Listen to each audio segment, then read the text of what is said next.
Hola, muy bienvenidos y bienvenidas a cada uno de ustedes que nos acompaña en esta tarde en el inicio de este ciclo de conversatorios Comunidad en Acción, Seguridad Humana y Mediación Comunitaria. Soy Variña Penco, la actual presidenta del Colegio de Mediadores de Chile, y para mí es un honor darles la bienvenida, ¿cierto?, a cada uno de ustedes. Agradezco sinceramente su presencia y su participación en esta instancia tan importante para la construcción de comunidades más seguras y cohesionadas. Les cuento que esta es una actividad que está organizada por el Comité de Mediación Sociocomunitaria del Colegio de Mediadores de Chile, del cual también tengo el honor de formar parte junto a un gran equipo de colegas, amigos, ya después de trabajo, ¿cierto?, de tanto tiempo, que nos dedicamos a la mediación comunitaria y al trabajo de vinculación con los vecinos y vecinas de cada comunidad y de cada municipalidad. El día de hoy nos vamos a juntar a conversar y a reflexionar en torno a un tema que es muy totalmente actual y muy contingente, ¿cierto?, en nuestra cotidianidad, que es la seguridad humana, que como muy bien ustedes saben, va mucho más allá de la mera ausencia de conflictos, sino que se trata de un enfoque integral que abarca la protección, al hablar de seguridad, de las personas en general contra una gran variedad de amenazas, ya sea, y que incluye la violencia, las pobrezas, las enfermedades y obviamente que también cualquier tipo de catástrofe natural. Este enfoque busca potenciar la cohesión social, fomentar el desarrollo sostenible y asegurar que todas las personas puedan vivir en un entorno digno y seguro. Y es ahí donde ingresa, esperamos que dentro de, con gran importancia y relevancia, la mediación comunitaria como una herramienta fundamental dentro de tantas otras, dentro de este enfoque, ¿cierto?, Em, transversal. Pero desde la mediación comunitaria se busca fomentar el diálogo, la comprensión, la resolución pacífica de conflictos, fortaleciendo el tejido social y además empoderando a las comunidades para que éstas sean protagonistas de su propia seguridad y bienestar.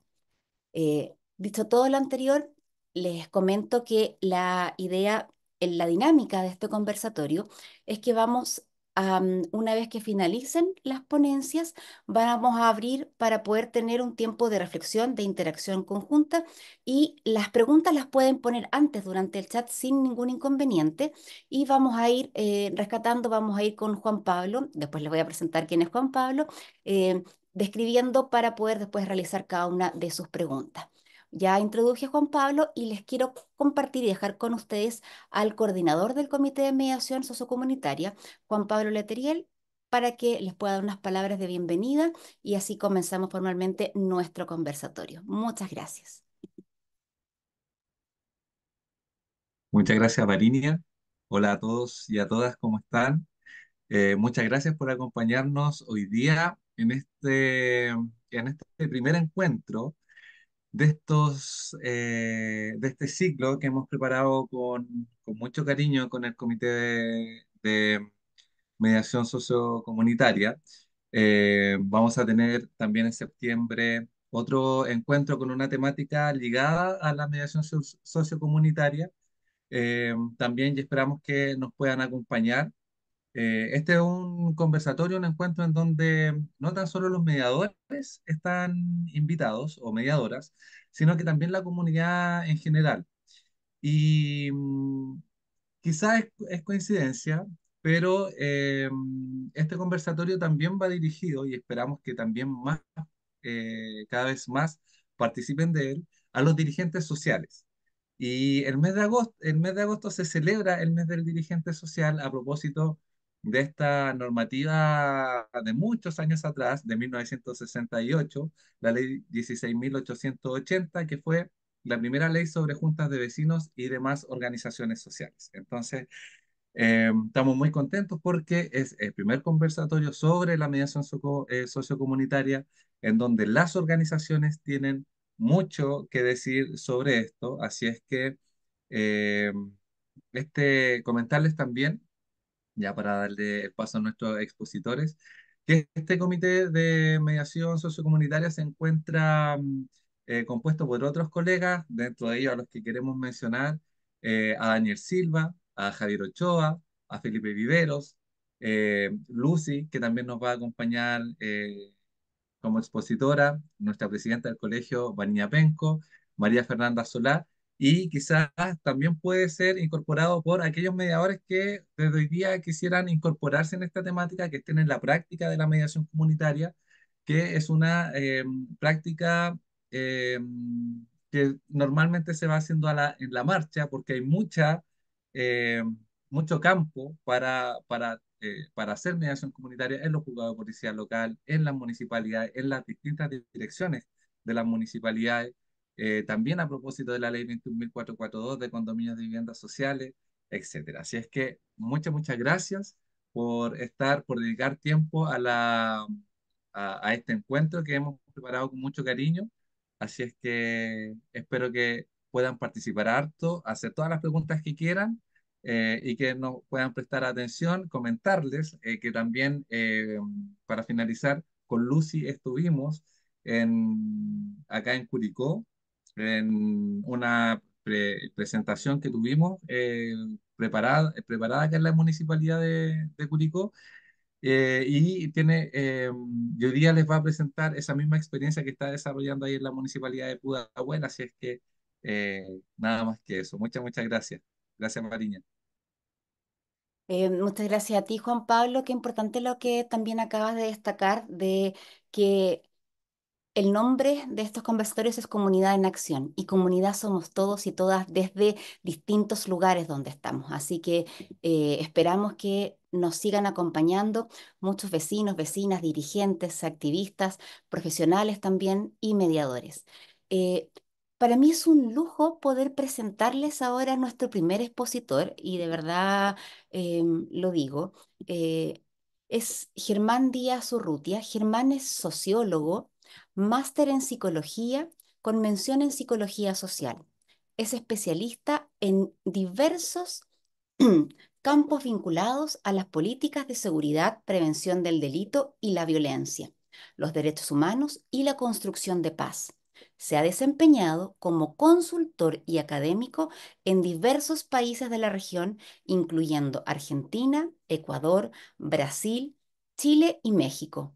También ha podido desempeñarse como coordinador y académico del Centro de Seguridad Urbana de la Universidad Alberto Hurtado, desde donde dirige el diplomado en gestión de la seguridad ciudadana y humana.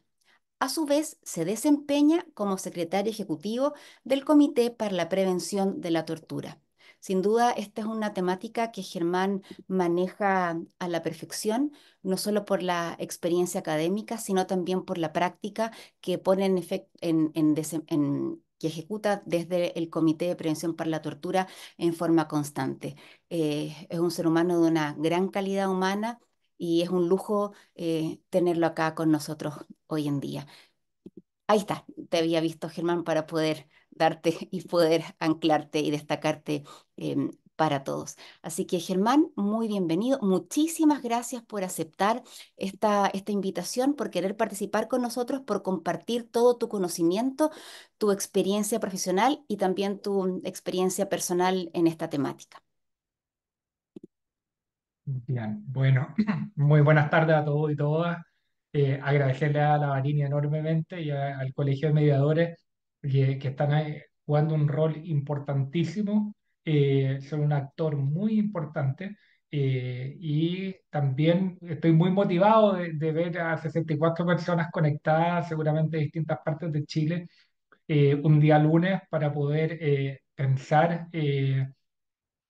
Los problemas que tenemos como sociedad. Eso es lo más importante. Y poder aprender para poder visualizar soluciones que nos ayuden a construir una sociedad mejor. Así que estoy muy contento de poder estar acá. Y bueno, a mí me invitaron a hablar básicamente de la relación entre seguridad humana eh, y mediación comunitaria, que son dos temas que en la academia no están tan de la mano, pero que me parece que son muy importantes de poder vincular. Bien, ¿se me escucha bien para arrancar? Bien, perfecto. Bueno, vamos entonces con la presentación. Como les comentaba, Varinia, las preguntas las pueden hacer por el chat y después va a haber un espacio para que podamos conversar. Eh, Así que, por honor al tiempo, yo voy a arrancar la presentación. Lo primero que hay que entender es que si bien, aunque los medios de comunicación hagan un sobreénfasis en la criminalidad como la principal amenaza para la convivencia y la coexistencia social, hoy en día la crisis de inseguridad y la crisis de inseguridad que significa incluso la muerte de los ciudadanos está arraigada no solamente en la criminalidad, sino en distintas crisis. Y aquí pongo cuatro crisis. Obviamente en Latinoamérica hace mucho tiempo somos el continente más violento del mundo, si lo medimos por índice de homicidio y de robo, y por lo tanto tenemos una crisis de la criminalidad que la OMS ha llamado una pandemia de la violencia y la criminalidad. Y hay obviamente grupos, en especial los jóvenes hombres de sectores marginados, que mueren o la principal causa de muerte de ellos es la criminalidad. Son hechos violentos asociados a la criminalidad. Entonces, la criminalidad es un componente muy importante de la crisis de inseguridad, pero no es el único. También tenemos una crisis que quedó muy evidente con el COVID, que es una crisis de cobertura sanitaria ante exposiciones de riesgo de pandemias locales, regionales y en el caso del COVID a nivel global. Una mala respuesta a esta crisis del COVID significó, por ejemplo, para el caso de Estados Unidos, un retroceso de 1,6 años en la esperanza de vida al momento de nacer. Es decir, hoy en día los ciudadanos que nacen en Estados Unidos viven en promedio 1,6 años menos por culpa de una mala gestión de la pandemia o de la crisis sanitaria asociada al COVID. Por lo tanto, eso también es una amenaza real. También lo vimos en Chile y obviamente todas estas amenazas están agravadas por situaciones de desigualdad estructural. Otra crisis muy importante tiene que ver con lo que hoy en día llamamos, ya dejamos de llamar calentamiento global y hoy en día llamamos la crisis de la ebullición global. Por desgracia, como sociedad, como mundo, no fuimos capaces de tomar las medidas a tiempo y la crisis climática es algo que es completamente irreversible. Esto quiere decir que todos nos vamos a ver afectados en algún minuto por el calentamiento o por la crisis global climática. Y eso es un factor de riesgo sumamente importante que está tensionando al mundo y que nos va a tensionar a todos los que estamos acá en algún minuto. Y la última crisis, que ahora en Chile está siendo incipiente, tiene que ver con la crisis de los opioides. Los opioides son las drogas sintéticas que reemplazan en Estados Unidos el consumo de la cocaína. En los Estados Unidos, que es el principal consumidor de cocaína, en los últimos 10 años disminuye un 40% su consumo de cocaína. Esa disminución del consumo de cocaína norteamericano implica que los productores de cocaína crean mercado en Latinoamérica, por lo tanto el número de consumidores de cocaína en Latinoamérica crece y esa disminución en Estados Unidos se explica por un aumento del consumo de opioides como el fentanilo y el fentanilo está significando una crisis gravísima a nivel de seguridad y a nivel de salud pública en Estados Unidos. Se estima, la otra vez leía el cálculo, se está estimando también alrededor de 1,5 años en el promedio de vida de toda la población estadounidense por la cantidad de muertes de gente adicta a los opioides. Y se estima que 1 de cada 10 ciudadanos tiene algún tipo de adicción, ya sea a los opioides o a otras sustancias. Entonces, esto es una crisis gigante y obviamente es una crisis de inseguridad muy, muy relevante. Entonces tenemos este marco, cuando hablamos de inseguridad tenemos que pensar en esta cadena de múltiples inseguridades o de múltiples amenazas y luego tenemos una reflexión muy importante de un autor extremadamente importante que no ha tenido como la visibilidad que uno esperaría en la universidad en Chile y en general de divulgación. Me refiero al señor Galton. Galton es un gran pensador que ha habido mucho movimiento para que él pudiera haber recibido el Premio Nobel de la Paz. Él murió el año pasado, un pensador que habló y escribió mucho sobre la paz. Y de hecho, gran parte de los estudios sobre la paz se basan en alguna medida en los aportes de Johann Galtung. Y Galtung tiene un esquema que es muy simple, pero es extremadamente profundo para poder reflexionar en torno a estas crisis múltiples de inseguridad que tenemos.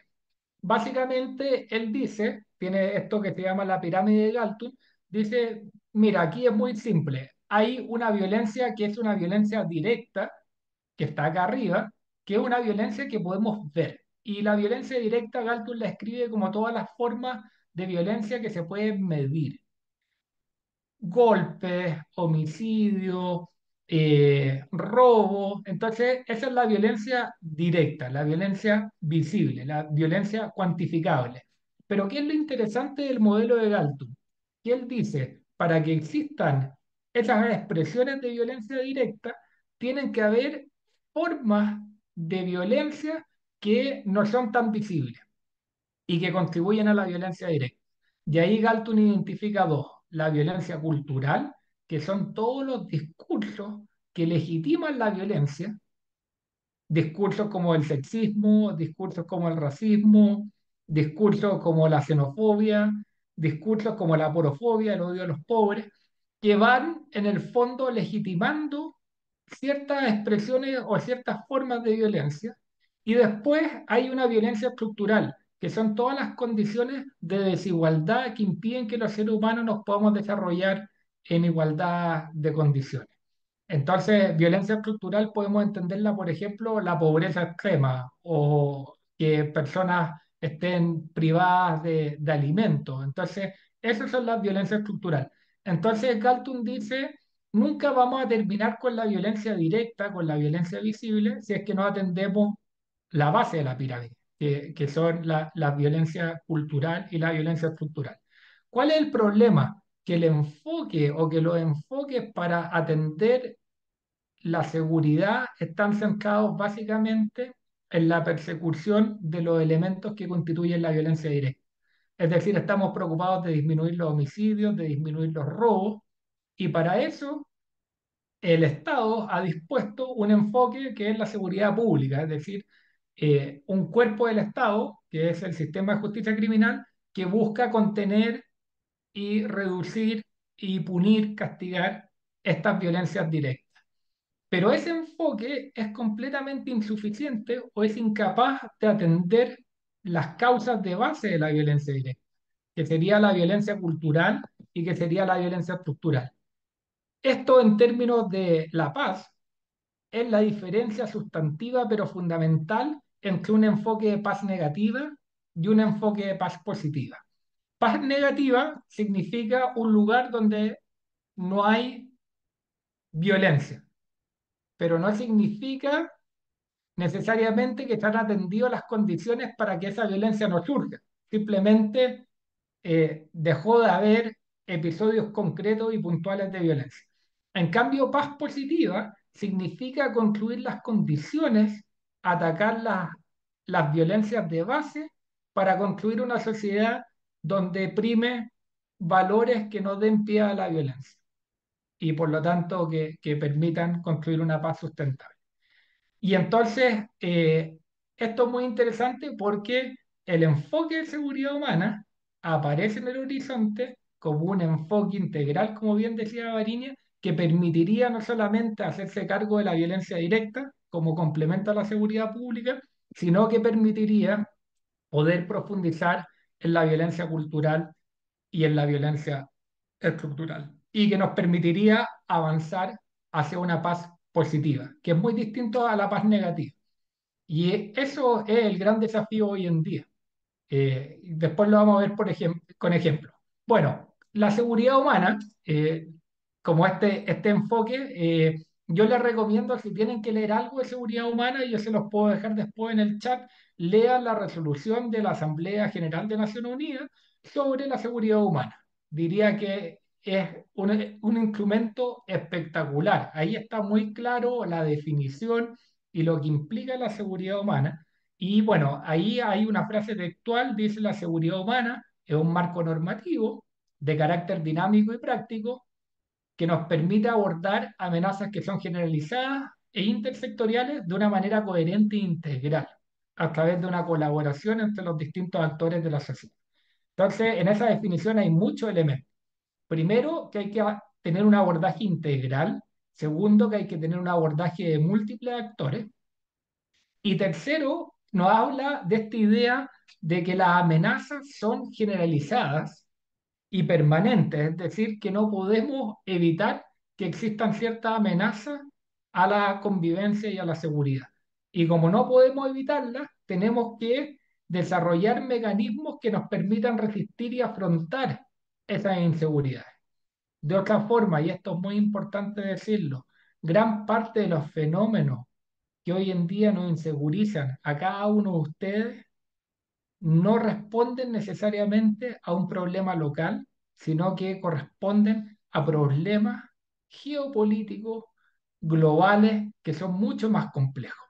Y por lo tanto, el tema no es deshacernos de la amenaza, sino tener las capacidades para poder intervenir de manera integral esas eh, emergencia. La seguridad humana obviamente pone, como dice el título, el foco en el ser humano, es decir, lo primero y lo principal es la vida de las personas, porque la seguridad pública a veces pone el énfasis en el patrimonio o, no sé, en el espacio público, digo, en la materialidad de la ciudad, pero se olvida muchas veces que el foco final de toda seguridad tiene que ser la realización humana. Y en el enfoque de seguridad humana eso está muy claro. Otra cosa que es muy importante y que a mí me hace mucho sentido del enfoque de seguridad humana es que como es un enfoque que tiene a la base el enfoque de derecho, dice la seguridad humana tiene que tener el principio de universalidad e interdependencia de los derechos. Es decir, yo no puedo garantizar la seguridad de las personas a cualquier precio o a cualquier costo.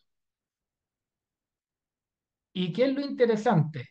Que para que haya seguridad humana real, las personas tienen que tener libertad a no tener miedo, es decir, a tener unas garantías de que su integridad física se va a respetar, es decir, no tener miedo cuando voy al paradero que me asalten, pero también las personas tienen que tener la libertad de no estar privadas de necesidades básicas.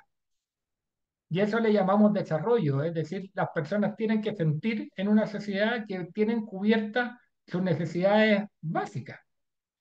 Y también la libertad de poder vivir con dignidad sin que nos discriminen. Y ese elemento es lo que conecta los derechos humanos, la paz y el desarrollo. Dicho de otra forma, no hay seguridad humana si no hay un desarrollo de los derechos humanos, si no hay un desarrollo de la paz, y no hay paz si no hay un desarrollo comunitario o de las necesidades básicas. Es decir, la seguridad humana nos invita a ver la interrelación que hay en esto. Y esto lo cambia todo, porque, por ejemplo, a partir de aquí pudiéramos fácilmente hacer una crítica al modelo del Salvador, ¿no? Ustedes habrán escuchado el modelo Bukele. Fantástico, el señor Bukele disminuyó los homicidios, fantástico, y eso es admirable, pero disminuyó los homicidios, disminuir la violencia directa, no implica construir paz social. Y para construir paz social, tú no solamente tienes que disminuir los homicidios, sino también tienes que respetar la libertad y la dignidad humana y también tienes que apuntar a las necesidades de desarrollo de las comunidades donde son o que dieron pie a que surgieran las pandillas en Salvador. Porque si tú no atiendes eso, finalmente tú puedes mantener el índice de homicidios bajo, pero no estás atacando las causas estructurales que van a permitir dejar de vivir en una sociedad violenta. Y por eso es tan importante que en el actuar policial, por ejemplo, de los agentes públicos, se respete el principio de la dignidad. Y eso es fundamental. Y eso está en juego en Salvador. Y eso está bien documentado. Es decir, gente que es detenida de manera arbitraria. te detienen por 7 días, o sea, te detienen un hijo por 7 días, un hijo que es inocente muchas veces, y ellos le llaman el daño colateral menor. El problema es que en democracia no podemos permitirnos este daño colateral. Tampoco podemos permitirnos no hacer nada con los homicidios, pero digo, el modelo de seguridad humana te dice, no te enfoques solamente en disminuir la crisis de inseguridad, sino en sentar las bases para crear un modelo que permita garantizar la paz, el desarrollo y la dignidad de las personas. Entonces, es una interrelación de derechos. ¿Cuáles son como los elementos claves de este modelo de seguridad humana? Primero, los enfoques. Primero, este es un modelo que está enfocado en el enfoque de derecho. Y ya lo expliqué. Derecho significa universalidad, significa interrelación de los derechos y significa que todas las personas podemos exigir el derecho a la seguridad humana, a vivir en entornos libres de violencia. Segundo, está inspirado en el enfoque de las capacidades. No sé si alguien ha escuchado el enfoque de las capacidades. Es un enfoque muy importante en lo que se llama hoy en día el desarrollo humano, que es el enfoque que ha usado el PNUD, el Programa de Naciones Unidas para el Desarrollo, y es un concepto que ha desarrollado principalmente un autor que se llama Amartya Sen, y él dice, las capacidades están conectadas con la libertad humana de poder suplir las necesidades de la forma que uno estime pertinente poder suplir esas necesidades. Entonces, en un ejemplo concreto, es distinto que el Estado provea salud a que el Estado provea las capacidades para que cada uno pueda ejercer su salud de la manera que le parezca pertinente. Porque para mí la salud puede estar vinculada a una cosa y para la señora María Verdejo, perdona que la ponga de ejemplo, pero es la que veo ahí en la cámara, la salud puede significar o puede tener otro elemento. El enfoque de capacidades quiere decir que tanto yo como la señora María tenemos el potencial o tenemos las posibilidades para garantizarnos el tipo de salud que consideramos pertinentes o adecuados. Y ese es el enfoque de capacidades.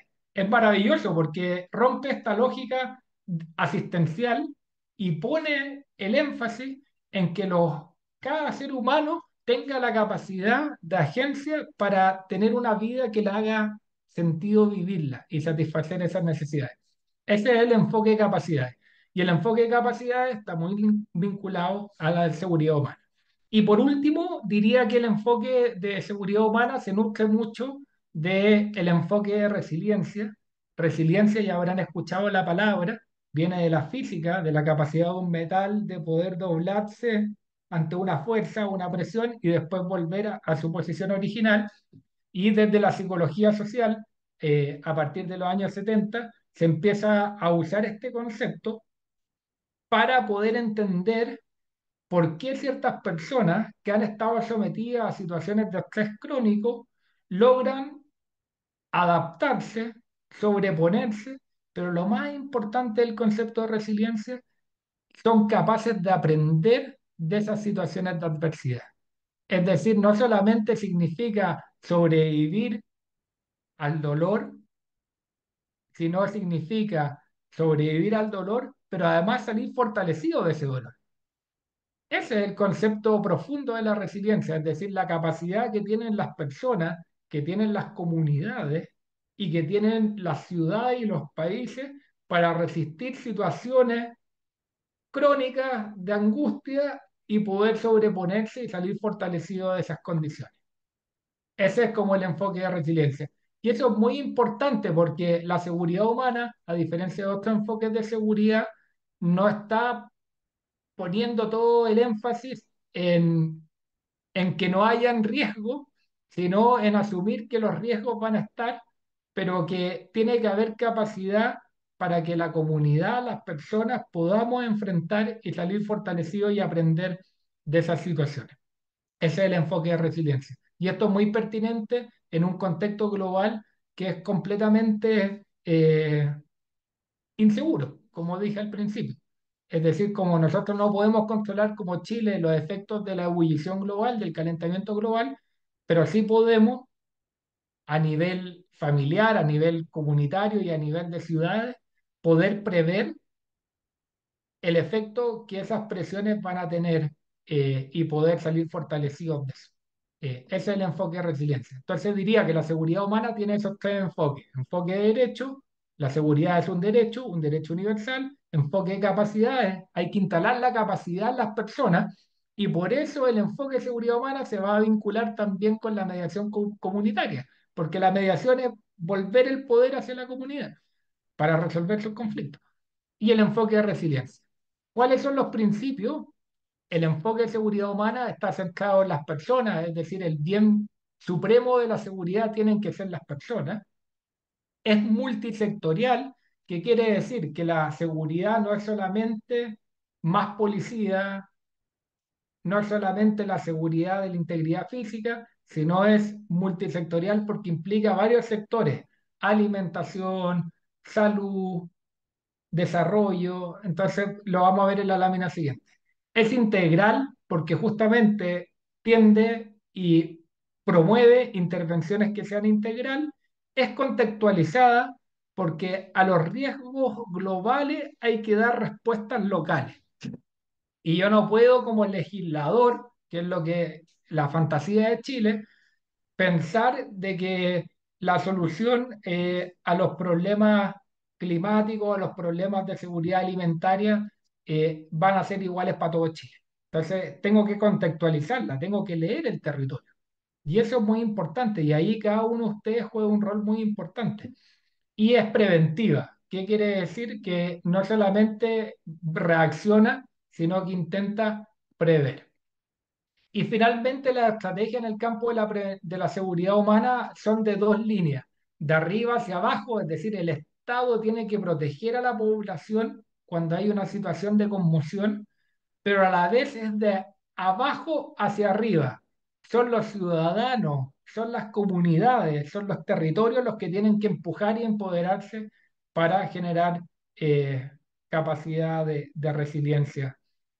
Ahí hay ámbitos de la seguridad humana. Estos son como los que se reconocen, pueden ser más, pero básicamente cuando uno lo ve en el libro o en los libros, por lo menos son esos seis ámbitos.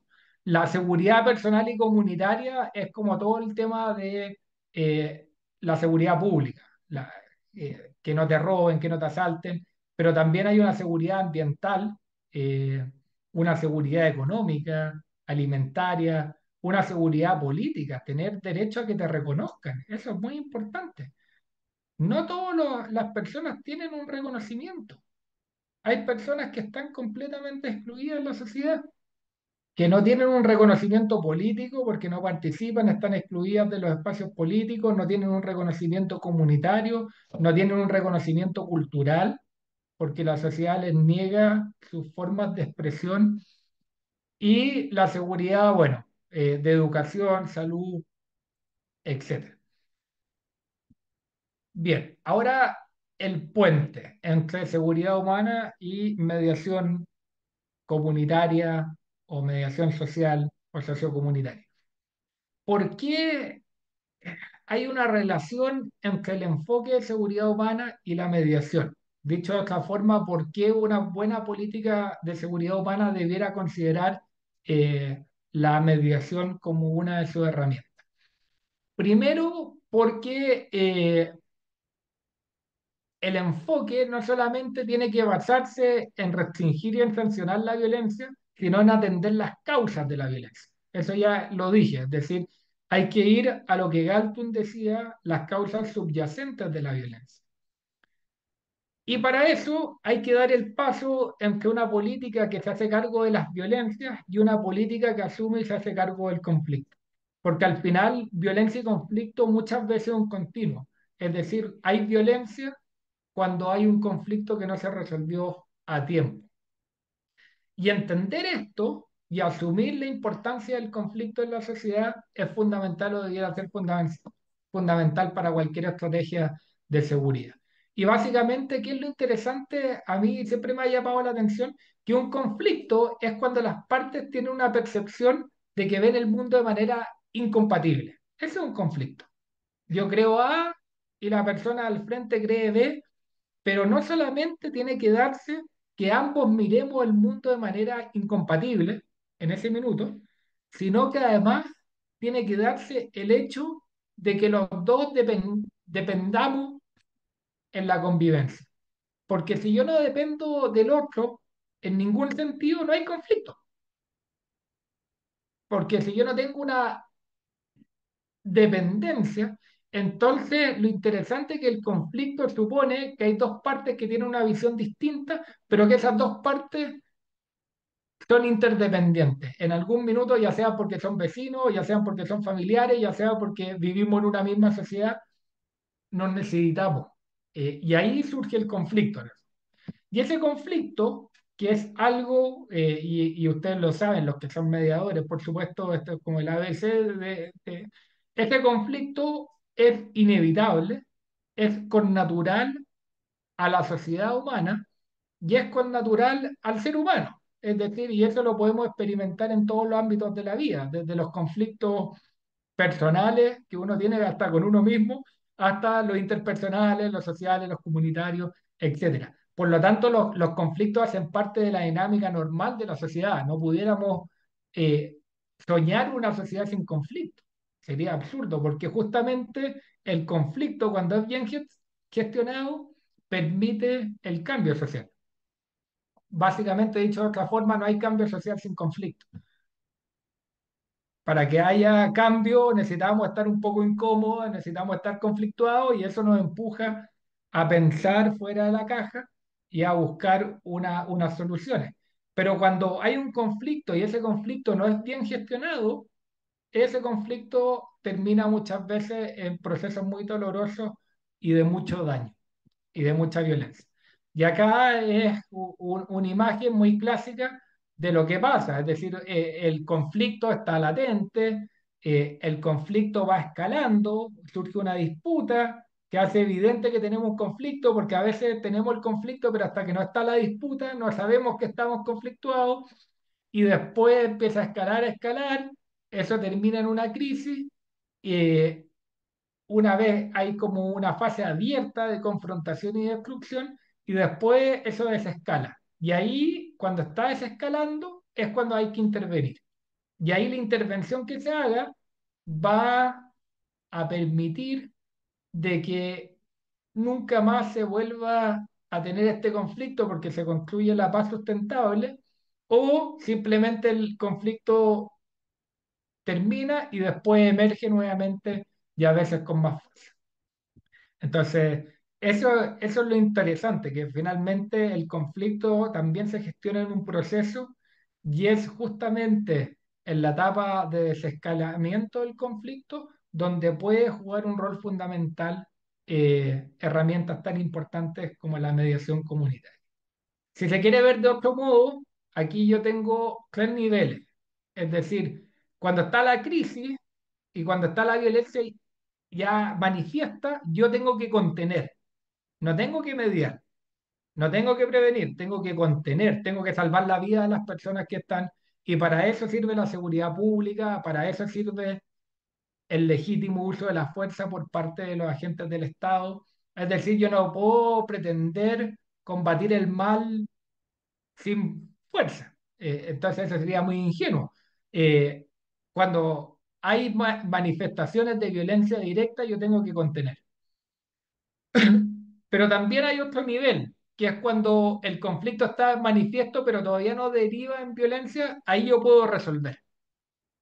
Y ahí, en ese campo, están todas las herramientas de los métodos alternativos de resolución de conflictos, entre los cuales la mediación comunitaria juega un rol fundamental.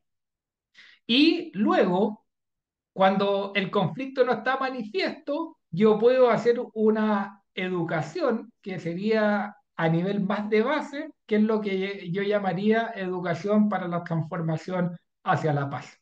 Es decir, que eso, porque los métodos de resolución de conflictos suponen que ya el conflicto está. pero podemos ir antes desde el enfoque preventivo y poder educar en una cultura de la paz. Entonces, todos estos niveles son importantes y la respuesta desde la seguridad debiera hacerse cargo de todos estos niveles y no solamente debiéramos estar discutiendo respecto a eh, la capacidad del Estado de Chile de contener la violencia, sino también debiéramos estar hablando de la capacidad del Estado de Chile para dar condiciones para resolver los conflictos que todavía no escalan en violencia. Y más debiéramos estar preguntarnos cuáles son las estrategias y las capacidades del Estado de Chile para atajar preventivamente la violencia en el futuro. Y ahí yo te diría que estamos cero. Es decir, ahí los indicadores son muy nefastos, porque tenemos mayor deserción escolar, tenemos un crecimiento de niños, niñas y adolescentes que no estudian ni trabajan, tenemos un incremento de familias que viven en asentamientos informales, tenemos un montón de indicadores que nos están mostrando que no solamente no estamos siendo capaces de resolver los conflictos, sino que estamos siendo incapaces de prevenir las condiciones que permiten la emergencia de esos conflictos.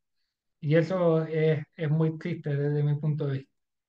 Ya para ir cerrando y meterme de lleno en el tema de la mediación comunitaria, diría además, ¿por qué es tan importante estos dos niveles, el del resolver y el del prevenir? Primero, porque el sistema de justicia criminal no logra procesar todo el conflicto social que hay y mucho menos logra procesar la violencia que deriva de estos conflictos. ¿Y por qué no? Porque el sistema de justicia criminal y el derecho penal, y ahí me perdonarán los abogados, por una parte está estrictamente vinculado a los grupos de intereses, es muchas veces en vez de un canalizador de la conflictividad social, es un dinamizador del status quo.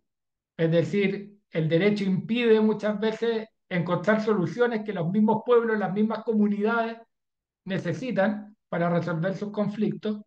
Y además es un mecanismo de profunda, muchas veces, discriminación o inequidad en el acceso. Es decir, esta idea de que la justicia es completamente universal, igual para todos, digo, está muy bonito. La escultura ahí en Santiago Centro de Atenas, vendada de ojos, con la balanza, es preciosa, pero nos falta muchísimo para avanzar en un sistema de justicia que permita procesar la conflictividad social y permita garantizar que la violencia va a ser castigada de manera equitativa, imparcial, y muchas veces sabemos que el tratamiento del sistema de justicia criminal es completamente discriminador. Y esto no es una generalización, por supuesto, y ahí la gente que hace parte del sistema, yo sé que es las mejores intenciones, pero por desgracia, muchas veces eso está teñido por intereses, y eso hace que, entonces digo, si el sistema de justicia criminal tiene todas estas incapacidades, ¿por qué no estamos pensando en cómo fortalecer otros mecanismos que permitan la resolución de conflictos o nuevas formas de justicia? Y otro problema que tenemos es que hoy en día a nivel cultural vivimos en una sociedad que es evitativa del conflicto. De hecho, hay un estudio del COES, el 60% de los chilenos cree que cuando hay un conflicto es mejor dejarlo estar hasta que desaparezca, en vez de enfrentarlo. ¿Y por qué? Porque de alguna forma vivimos en lo que un filósofo, Byung-Chul Han, ha llamado como la sociedad positiva, es decir, vivimos en una sociedad de iguales donde tenemos la incapacidad de aceptar un otro, de aceptar un conflicto. Entonces, cada vez que hay algo que nos conflictúa, lo escondemos bajo la alfombra, o si podemos y tenemos el poder, lo excluimos y lo sacamos de nuestra vista.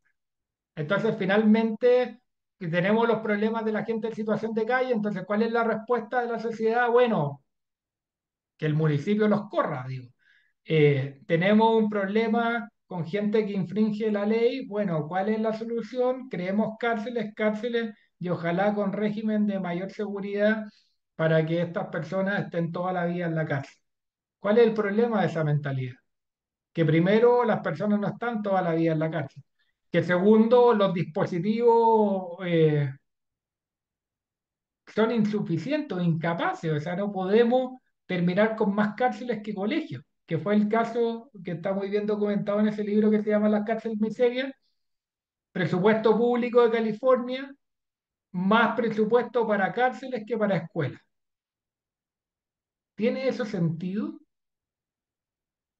Y eso es producto de visiones de una sociedad positiva que quiere de alguna forma no hacerse cargo o eh, excluir, encerrar sus propios conflictos. Entonces, esos son como dos elementos que están a la base. Y de ahí, obviamente, la oportunidad que dan los mecanismos alternativos de resolución de conflictos. Y ahí solo para decir, los mecanismos de resolución de conflictos y la mediación comunitaria, la gran ventaja que tienen frente al sistema de justicia criminal es que primero son más económicos, breves, pero por sobre todo le devuelven la capacidad a las personas y a las comunidades para resolver sus conflictos. Y te obliga a escucharnos, nos obliga de alguna forma a buscar una solución que no sea uno gana, uno pierde, sino que sea una solución donde las dos partes intentan buscar un acuerdo. No voy a alargarme, me quedan 2 minutos, pero solo decir que la mediación, bueno, ahí está puesto, la mediación se entiende cuando un tercero que es imparcial ayuda a las dos partes a llegar a un acuerdo, dos partes que están en disputa, y la mediación comunitaria o social sería el proceso o recurso que permite justamente a las comunidades, a través de un mediador, poder llegar a esas soluciones. Ahí están los requisitos, obviamente, yo diría que los requisitos es que el mediador conozca o esté preparado, y ahí el Colegio de Mediaciones juega un rol fundamental, pero también que el mediador esté legitimado por las partes en el conflicto, y eso es clave. Y por eso el mediador comunitario tiene que conocer la comunidad. Ojalá tenga que ser de la comunidad. Las mejores experiencias que yo conozco de mediación comunitaria, por ejemplo, una en favela en Brasil, que mediaban incluso con el crimen organizado y salvaban vidas. Y esos eran mediadores de favela, eran moradores de las favelas que habían sido capacitados y que ellos mismos, que tenían el conocimiento de la comunidad, la legitimidad de la comunidad, podían mediar estos problemas. Y bueno, la mediación comunitaria tiene un ámbito instrumental, es decir, instrumental racional, que busca entender, comprender, hacer el diagnóstico del problema y busca soluciones, pero también, y esto es muy importante, la mediación y los métodos alternativos de resolución de conflictos tienen una dimensión emocional. Nos permiten hablar de lo que nos pasa y de cómo nos sentimos. Y eso es muy liberador y muy terapéutico. Y eso no tiene mucho el sistema de justicia criminal, es decir, el juez, digo, no le importa tanto por la posición que tiene, que es finalmente discernir y juzgar la dimensión emocional del conflicto.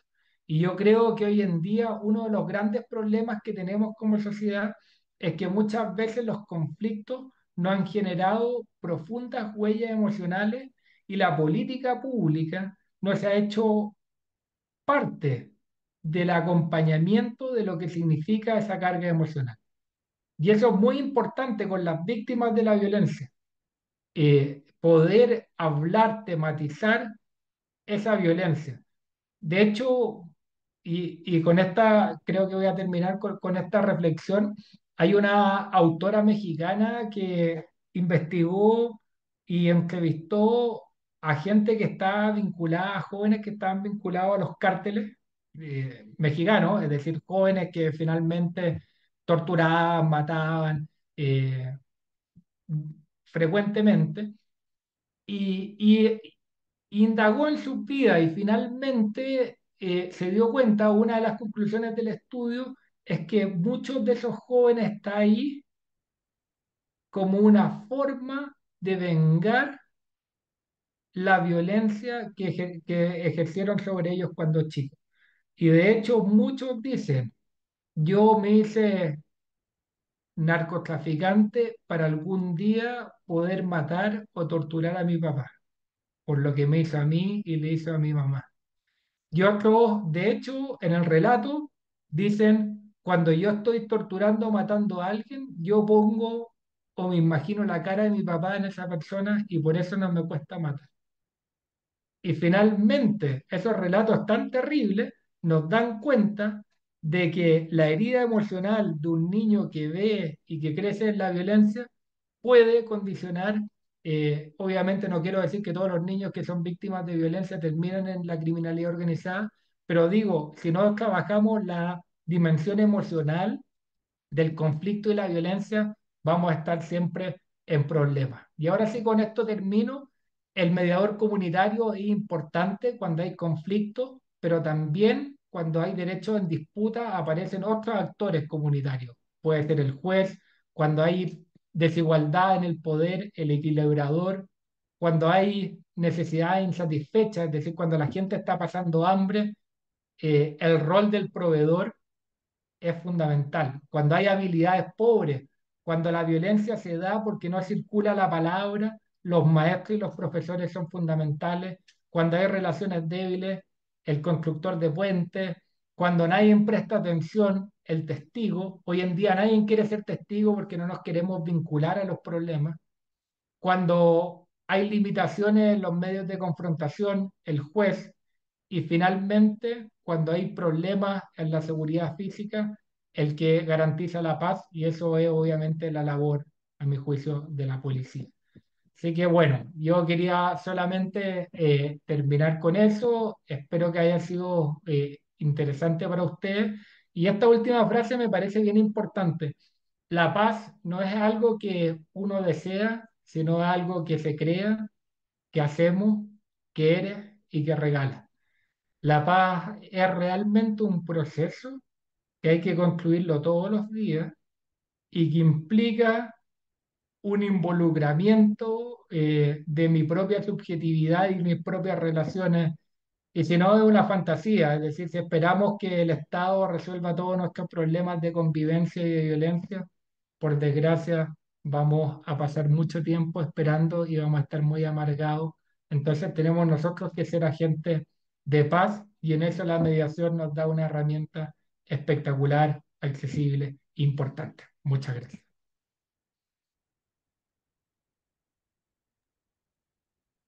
Muchísimas gracias, Germán.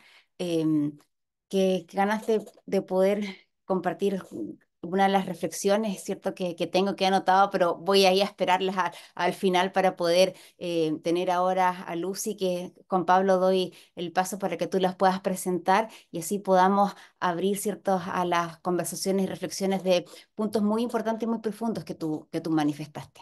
Muchísimas gracias por tu excelente presentación y desde ya te comento que nos pidieron las PPT, así que ahí te los pido para que los puedas mandar y nosotros los podamos hacer llegar a cada uno de los asistentes. Juan Pablo. Sí, me sumo a los agradecimientos de Varinia, Germán. Bueno, antes de que en el chat pidieran las PPT, yo estaba tomando apuntes como loco, muchos elementos que nos parecen muy interesantes, los cuales también estamos de... ahí sí. Pero ahora les vamos a presentar a una colega asistente social, a dos colegas asistentes sociales, que a propósito de esta misma temática de la seguridad, tomaron el desafío desde la coordinación, en el caso de Lucy Lisperger, desde la coordinación del programa de mediación de la ilustre municipalidad de Pudahuel. Ella tiene una sólida formación como profesional en el área del trabajo social. Actualmente es estudiante de psicología. No le basta tan solo con ser asistente social, también va a ser psicóloga. Además, cuenta con un máster en intervención sociojurídica con familias y diversas diplomaturas en intervención de género de la Universidad de Chile. También es mediadora familiar por formación, vecinal, social y comunitaria, con más de 10 años de experiencia laboral. Y también desde la misma municipalidad, parte también de este equipo, nos acompaña Francisca Timón. Ella también es mediadora familiar y vecinal y comunitaria, trabajadora social también, actualmente inmersa en la formación como mediadora familiar, educacional y en salud. Es decir, que hay harta gama, ¿no?, de mediaciones, no tan solo la comunitaria ni la familiar, con una trayectoria, en el caso de Francisca, en el ámbito profesional que se ha centrado en abordar las necesidades y desafíos de las personas, además de contribuir por medio de talleres y capacitaciones bajo la promoción de resolución pacífica de conflictos, a propósito de lo que también hablaba Germán, y comunicación para el bienestar de las relaciones. Para nosotros es un orgullo que además Lucy sea parte de nuestro comité y que ahora le entrego la palabra, nos comparta la experiencia del trabajo que está desarrollando en la municipalidad de Pudahuel. Lucy. Muchas gracias por la presentación. No sé si pueden ver la pantalla. Sí, se ve perfecto. Ahora ya está en modo compartir. Eh, bueno, me escuchan bien, ¿cierto? Perfecto, Lucy. Ya, muchas gracias. Bueno, agradecer la presentación de Varine y Juan Pablo.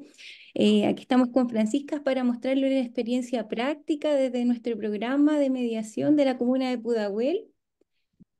Es importante partir desde el contexto. Este programa surge en el año 2014 como un proyecto piloto desde la Subsecretaría de Prevención del Delito. Actualmente ya tenemos 10 años de intervención en la comunidad y atendemos aproximadamente 1000 personas al año o más. Este año yo creo que ya vamos a atender más. El objetivo general es fomentar la sana convivencia y la resolución de conflictos a través de procesos de mediación, charlas, procesos de capacitación. Nosotros estamos dentro del Departamento de Seguridad Pública y desde ahí igual nuestros objetivos están siempre relacionados con prevenir la escalada de los conflictos y que estos se conviertan en delito. Bueno, siempre mostramos a nuestro equipo que creo que por ahí también están conectadas, se les agradece. Está Bernardita Gavilán, Alejandra Silva, Catalina Sandoval, Francisca que me acompaña y yo, Lucy. Quisimos presentar a través de un flujograma cómo en nuestro proceso de intervención nosotros tenemos la visión de que nuestro programa sea un centro de gestión de conflictos, en la que a través de las herramientas de la mediación las personas puedan gestionar los problemas y las situaciones que les afectan. Entonces, no sé si se ve el cursero cuando yo lo muevo, ¿no? Se ve como el monito azul. Se No sé ve, si... Lucy. Ah, ya, súper. Entonces ahí es más fácil como ir explicando.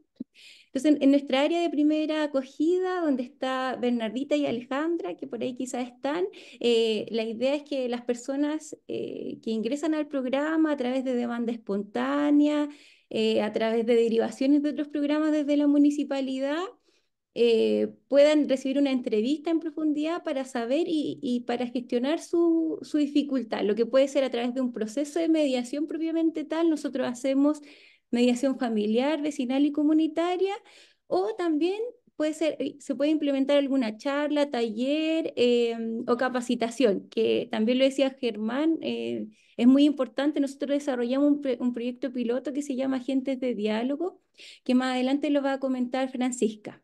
Y dentro de las charlas informativas, nosotros informamos sobre leyes y ordenanzas municipales, que sabemos que eso también disminuye conflictos. Saber y el conocer eh, gestiona también las dificultades. Y igual implementamos talleres sobre comunicación y gestión de conflictos, porque entendemos que, y según también lo que señalaba Germán, muchas veces no se le enseña a las personas a resolver sus dificultades. Uno aprende, claro, en la familia, que es muy importante, pero tener a veces las estrategias de la mediación mejoran la calidad de nuestras vidas. De igual forma, orientamos jurídicamente a las personas para que conozcan también los procesos o el marco legal en relación a la situación que les acontece. Si ya no podemos llevar a cabo una mediación, efectuamos derivaciones y también tenemos otro proyecto que es agentes de diálogo, diferente a los de las capacitaciones, ya que este es un trabajo conjunto con los inspectores de seguridad u otros programas municipales en los que se llevan a cabo más bien mediaciones informales. Igual ahí también sumado, porque ahí escuchaba harto de Germán y decía, "Ay, qué bueno que igual lo estamos como aplicando en agentes de diálogo, nosotros capacitamos a los vecinos y a las vecinas, no como mediadores porque sabemos que quizás esto es más complejo, pero sí como agentes de diálogo en su comunidad para que tengan herramientas para gestionar algunos conflictos. Y trabajamos harto en red porque entendemos que la municipalidad tiene muchos programas que pueden ayudar a la comunidad. Entonces es importante, y yo creo que, bueno, quizás me voy a salir un poquito ahí de la presentación, que los programas de mediación comunitaria estén insertos en la municipalidad, porque Mm. los mediadores generalmente, bueno, sabemos harto de mediación, pero quizás no sabemos de árboles, de muros, no sé, de estacionamientos, vamos aprendiendo en el camino, pero toda esa gama de conocimiento la da el trabajo en red con otros programas de la municipalidad. Eso, espero les vaya haciendo sentido. Bueno, ¿cuáles son nuestros resultados a la fecha y durante el primer semestre del 2024? Hemos atendido a 913 personas, hemos efectuado 182 procesos de mediación. Aquí se entiende que participan 2 personas o más vecinos. Tenemos 103 causas en curso, actualmente procesos de mediación vigentes. Hemos efectuado 2 procesos de capacitación dentro de este programa que yo les señalaba, agentes de diálogos. También efectuamos charlas a la comunidad sobre leyes, lo que yo también le había señalado. Y para que ustedes conozcan más y desde las propias personas cómo es la intervención que se lleva a cabo en los programas de mediación comunitaria, les trajimos un video. Me avisan si se escucha. Perfecto.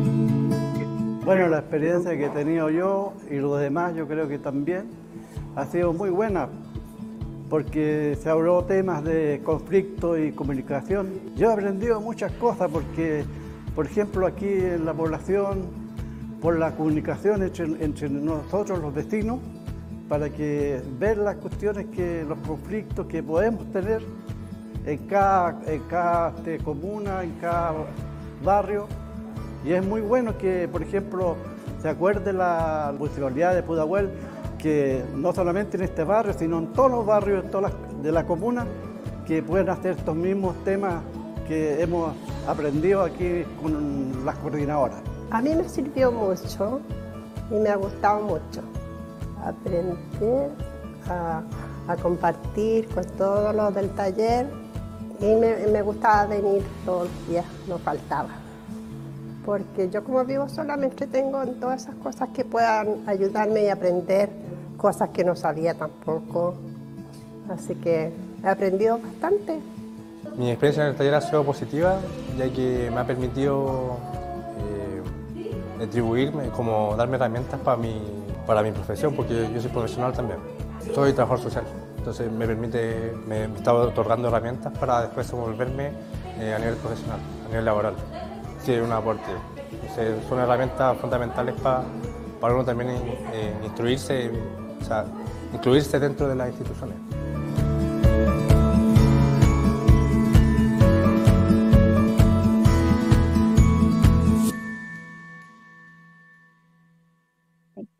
Nuestra experiencia práctica, espero le haya gustado y ahora le doy el pase a mi compañera Francisca.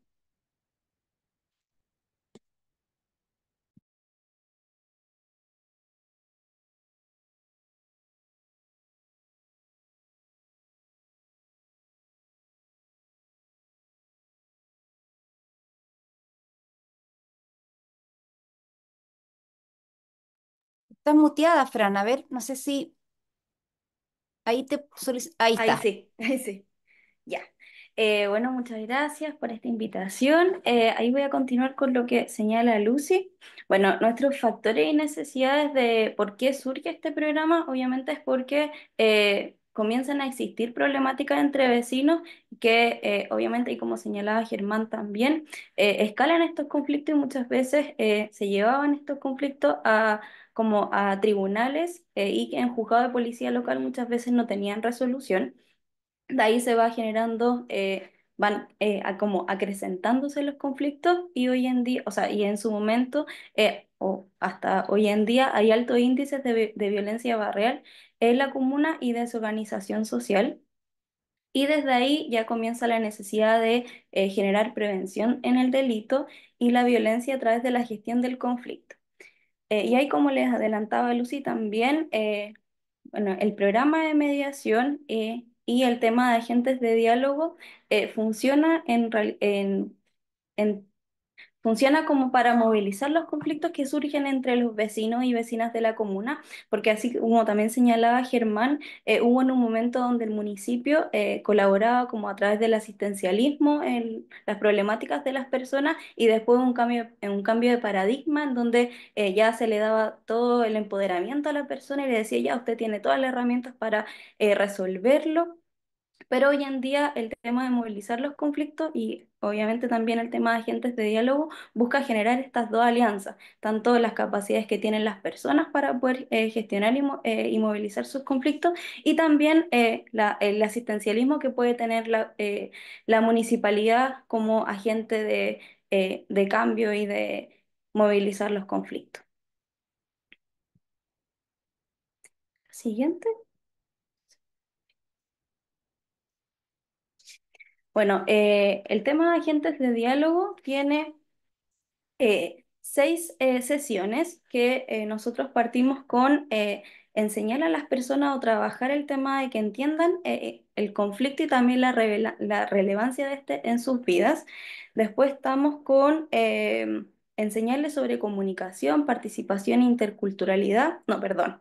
Después tenemos la gestión de emociones y la resolución de conflictos, porque cada uno va teniendo o va resolviendo los conflictos en función de la emocionalidad que vaya teniendo frente a la situación.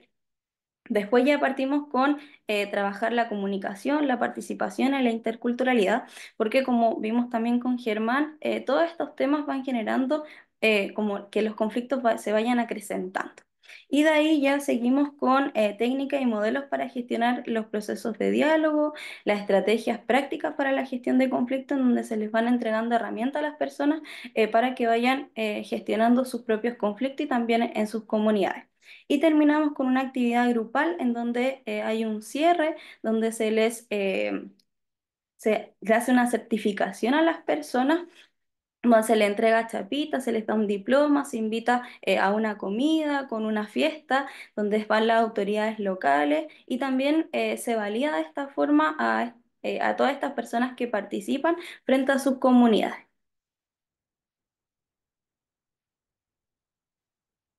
Bueno, y ahí lo que hacemos, o sea, lo que quisimos hacer es llevarlos un poquito a lo que hacemos nosotros en los talleres y de ahí les traemos la pregunta, ¿qué emoción les produce la palabra conflicto? Y ahí Lucy me está colaborando para que puedan responder esta pregunta. Sí, les voy a mostrar un código QR. La idea es que lo puedan como... Si quieres que comparta por si acaso el enlace también, por si acceden directo, ya. Sí, Tú vas la con idea el es que... QR, yo voy con el enlace, así pueden acceder por distintas vías. Ahí ya mandé el enlace, pueden ingresar directamente desde ahí o pueden escanear de sus celulares también ese mismo QR. Si lo puedes poner para compartir, Lucy, quizás ahí lo... O déjame ver si es que se puede directo, yo te cuento. Y si no les resulta ninguno de ellos, no se preocupen que directamente pueden compartir directo acá por el chat. La cosa es que participen. Si lo pueden Sí, hacer directo ahí, mejor para que vayan compartiendo con todos, pero ahí tiene distintas vías. ahí Bueno, ahí estamos viendo. vamos viendo, sí, estamos viendo algunas respuestas. Quizás esperemos que ahí por el chat también veo que algunos dicen enojo, miedo, problemas, nervios, vergüenza. Ahí también, como señalaba Germán, a veces las personas tratan de evitar el conflicto Se y van van sumando más. apareciendo, Ah, mira, oportunidad de mejora, algo mejorar. positivo. Bien. ansiedad, dolor, Enojo. enojo.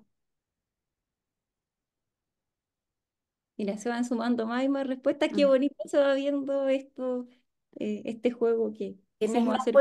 Quienes no puedan escribir, yo les voy escribiendo en la, traspasando. Intranquilidad. Sí, intranquilidad se ve también en el chat que van apareciendo, Gracias. que se Ahí voy encuentran en alerta,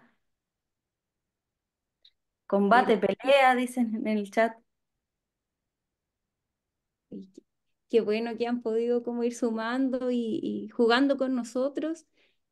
Como decía Francisca, siempre partimos con este taller en relación a comprender los conflictos, cuál es su influencia en nuestra vida, cómo los gestionamos y hacemos esta pregunta, así que queríamos como traérsela a ustedes. Llevamos varias respuestas. Bueno, ahí como pueden ver en esta nube, en estos resultados, mientras los demás también van respondiendo, todas las emociones que nos producen el tener un conflicto o pensar que estamos en un conflicto, la mayoría son displacenteras, como quizás nosotros le decimos en nuestros talleres. Eh, y quizás se nos enseña a que los conflictos mayormente están como por el lado negativo más que por el lado positivo. Y nosotros queremos darle una vuelta a esto. En nuestros talleres lo que hacemos es intentar darle la vuelta para que vean que los conflictos, como ahí algunas personas dicen, que es una oportunidad de crecimiento, es una oportunidad para quizás mejorar, una oportunidad para cambiar algunas cosas. Ahí no sé si gracias. ya la mayoría pudo responder o quisieran seguir respondiendo. Sí, harta respuesta. Se agradece y tiene que ver con lo que comentaba Francisca. No sé si se cambió ahí a Sí, la se cambió. presentación. Eh, Le agradecemos mucho que estén participando con nosotros. Nosotros en el segundo taller, como comentaba muy bien Fran, hablamos de emociones y sentimientos y como, miren, en esta la mitad que les presento, eh, ¿qué emociones predominan, creen ustedes? ¿Como las emociones más placenteras o displacenteras? Los leo en el chat. O si alguien quiere poner su micrófono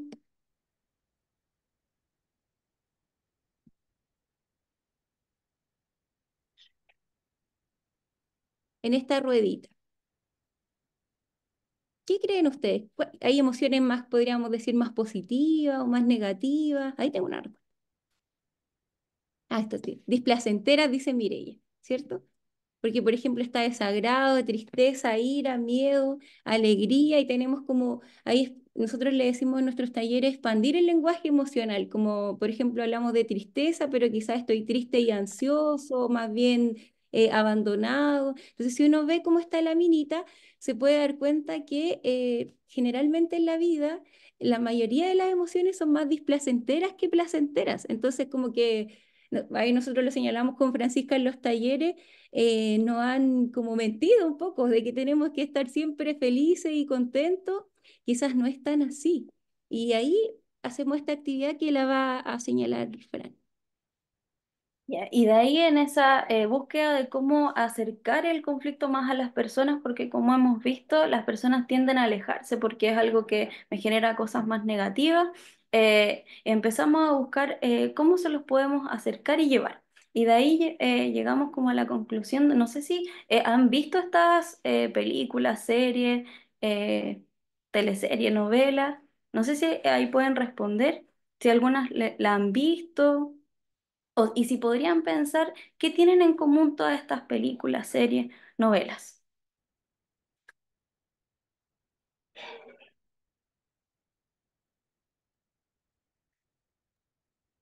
Las leemos, lo leemos. Sí, Violencia, abuso, dicen violencia, algunos. abuso, drama y Drama, diversión. diversión, El el final final feliz. feliz, el El- conflicto. Sí, así como señalan, todas estas películas, todas estas series tienen algo en común que es el conflicto. Ahí también cuando fuimos a Curicó hablábamos que todas estas películas, series, nosotros las veríamos si no tuvieran conflicto. que fome, ¿cierto? Yo no las vería. Claro, Esto ahí es lo que le quizás da se ríen. emoción. Claro, ahí lo que decíamos, por ejemplo, el Titanic, si no se hubiera hundido, ¿lo hubieran visto? Hubiera tenido toda la conmoción, hasta el día de hoy la gente discute por si Rose le hubiera dado la puerta o no, el espacio en la puerta o no al muchacho. Ay, yo ni me acuerdo cómo se llama. Pero todas estas películas tienen en Jack común creo el que se llamaba. conflicto. Jack, Sí, sí, parece Jack, que sí. Y todas estas películas, todas estas series, esto que vemos que nos entretiene, tienen en común el conflicto y también, no sé si lo han visto o lo piensan así, que todas las películas parten luminosas, el personaje parte feliz y después algo ocurre en medio que normalmente es el conflicto que diferentes tipos, ya sea en Sonic, en Thor, en Barbie o en Titanic, algo ocurre que es diferente, pero es un conflicto de los personajes y se empieza a sentir esa tensión donde la luminosidad baja, se siente la tensión entre los personajes y después cuando ya superan esa problemática, vuelve a tener todo luminoso, y el personaje quizás creció, se transformó, hizo un cambio, y esa es la invitación que nosotros le hacemos a las personas en nuestro taller y quizás también el día de hoy, en que vean los conflictos como una oportunidad de transformar, envolverse sus propios personajes de su propia serie, teleserie, película, y puedan generar esa transformación y puedan tener ese camino nuevamente luminoso, que quizás no es solamente uno, en nuestras vidas vamos teniendo todos los días un conflicto, como ahí señala también Germán, con uno mismo, con los demás, con el contexto, pero que quizás ahí, abordando estos conflictos de manera más positiva, vamos a ir generando esta teleserie más entretenida, y esta transformación como personaje. No sé si les hace sentido esto que les comentamos con respecto a las películas. Y pasemos a la siguiente. Así como, bueno, en nuestros talleres participa gente de todas las edades, y de ahí quizás yo soy un poquito más fanática del Chavo del Ocho, no sé si lo conocen, pero es como algo que todos han visto. ¿Ya? Y de ahí lo que hacemos es mostrarle pequeños extractos de diferentes episodios, para que puedan ir reconociendo los conflictos, las relaciones, las necesidades también de las personas, porque cuando uno habla de conflicto, primero está lo que yo señalo, cuál es el conflicto, pero también cuál es mi necesidad detrás de eso. Por ejemplo, en este cuadrito que vemos en esta foto, lo que hicimos fue mostrarle un pequeño extracto del Chavo en un capítulo en donde hacen un juicio porque el Chavo le mata el gato al Kiko. Y ahí es donde las personas reconocieron las relaciones entre los personajes y también las necesidades. Ahí sí lo pueden ver, en donde hablan que hay relaciones rotas, buenas relaciones, relaciones conflictivas, relaciones de confianza, como por ejemplo la del Kiko con la doña Florinda, y porque también en este video se ven, como era un juicio, se ven por una parte todas las partes que estaban de acuerdo con el Chavo y todas las partes que estaban de acuerdo con el Kiko. Eso es más o menos lo que hacemos, que tratamos de que sea lo más cercano, o sea, de la teoría llevarlo a la práctica y la puedan visualizar. Y bueno, también, ahí como también señalaba Germán, nosotros hablamos de seguridad humana y también de comunicación humana, en donde la comunicación, bueno, se nos enseña que tiene que tener un emisor, un mensaje, un receptor, que es lo más simple quizás de la comunicación, pero cuando hablamos de comunicación humana, hablamos un poquito más de procesos continuos, dinámicos, en donde los individuos intercambian información, donde crean significados compartidos, donde tiene que ver también la comunicación no verbal. Y de ahí, por ejemplo, le hacemos un ejercicio en donde les pasamos una pelota saltarina y ponemos un pote al medio. Todas las personas tienen que ver si la chuntan a este canasto. Y la idea de esto es que puedan reflexionar que la comunicación, cuando hablamos de comunicación humana, implica todo un ejercicio de posicionarse, de ver el contexto, de ver si le achunto o no al otro, de cómo quiero decirle lo que quiero decirle. que tiene que ver también, por ejemplo, ahí con el ejercicio de la pelota, tiene que ver de cómo me posiciono, cuánto veo el ángulo, si es que le voy a chuntar o no, y también el resultado va a depender de un otro, porque ahí va a variar si es que la chunto o no al canasto. Y ahí les traemos quizás algunas preguntas que también les hacemos en si tienen personas con quien se comunican de forma más fluida y en qué momento. Ahí no sé si pudieran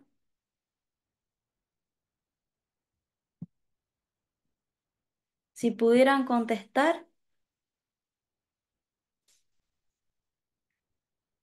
si han tenido alguna, o sea, si les hace sentido, si tienen personas con quien se comunican de forma más fluida, donde quizás a veces solamente necesitan una mirada o no sé, como un símbolo.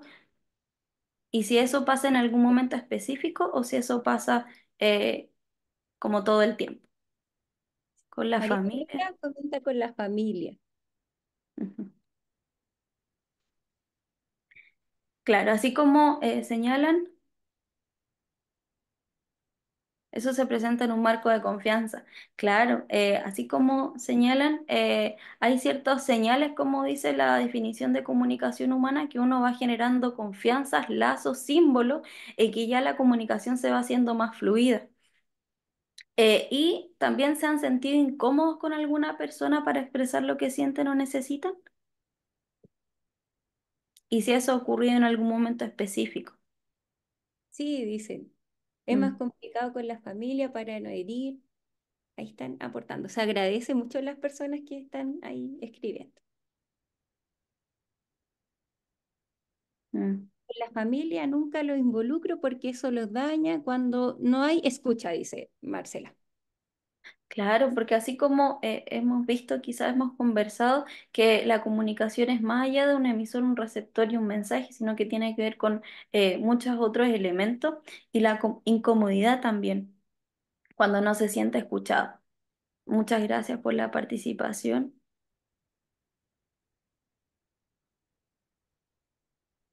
Muchas gracias. Gracias, Francisca. Y ahora yo continúo para ya ir terminando e intentamos que las técnicas, la estrategia y los modelos de mediación se traspasen a la comunidad de una forma fácil, amena, jugando, como intentamos hacerlo acá. Ojalá les haya gustado. Por ejemplo, la historia alternativa propia del modelo circular narrativo. Si fuera el lobo que cuenta esta historia, sería la misma versión que contó la Caperucita. ¿Qué creen ustedes? Y cuando escuchamos a dos personas contando la misma situación por separado, cuentan lo mismo. ¿Ahí qué creen ustedes también?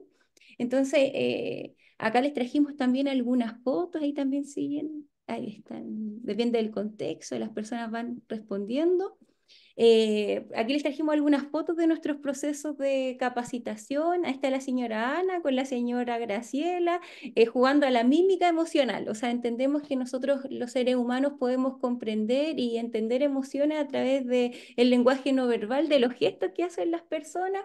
Ahí se reían mucho ellas porque no lograban comprender lo que estaba sintiendo la otra. Les habíamos dado unos papelitos con unas emociones. Pero la idea es que la pasen bien, que se entretengan, que sea un tipo de enseñanza ameno y cercano. Ahí les presentamos a nuestro grupo actual de agentes de diálogo. Con ellos tenemos talleres los días martes en la tarde y trabajamos todas las temáticas que Francisca les señaló.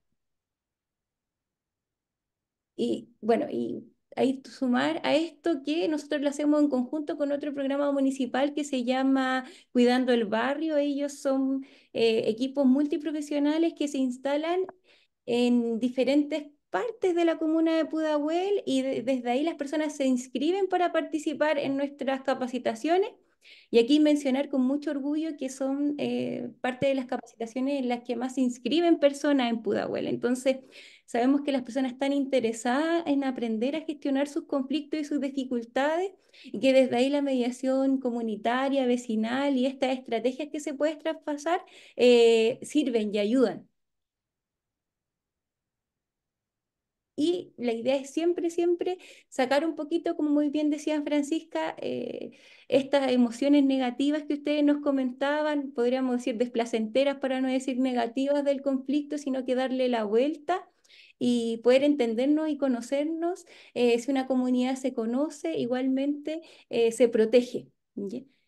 Y para finalizar, les dejamos los datos de contacto de nuestro programa, si quisieran conocer aún más de lo que nosotros hacemos. Igual ahora entiendo que nos van a hacer preguntas y desde ya agradecemos mucho la invitación y la confianza del Colegio de Mediadores en esta capacitación, o sea, en esta charla, conversatorio que se llevó a cabo el día de hoy. Muchas, muchas gracias. Muchas gracias, em, Lucy y Francisca, por comentarnos un poquito de lo que hacen desde la municipalidad de Pudahuel, en donde tienen cierto este programa de mediación comunitaria inserta dentro del Departamento de Seguridad Humana de la municipalidad. Em, Tenemos preguntas, si quieren pueden mandar ahí algunas preguntas que ya puedan tener. Voy a rescatar Sí. algunas de las preguntas, quizás ya fuimos como respondiendo, que eran como concretamente cómo se puede formar, cómo se financian los programas de mediación comunitaria. Y no sé si lo quieren responder, aunque eso yo ya respondí parte dentro del chat. Pero Lucy, hay una consulta para ti directo que quizás sería interesante que compartieras desde la experiencia, que Marcela Algueda consulta desde su impresión, desde la impresión de Marcela, consulta de que 45 asistentes quizás ella lo ve como un número que no es tan alto. Entonces le intriga saber ¿a qué crees tú que se debe esta quizás poca participación desde su perspectiva? Y también, ¿por qué? Esa es una pregunta. Y la otra es, ¿qué es lo que incide de que ellos no estén activos mediando en la comunidad? Entonces tú quizás puedes explicar cómo la diferencia dentro de y la profesionalización de la mediación. Agradecer las preguntas. Bueno, como yo les comentaba, nosotros trabajamos con otro programa que se llama Cuidando el Barrio. Ellos trabajan con aproximadamente 20 a 25 vecinos por sector. Entonces nosotros vamos a los sectores a hacer estos procesos de capacitación. Entonces por eso no se inscriben más. Generalmente se inscribe todos los que ya participan en ese programa.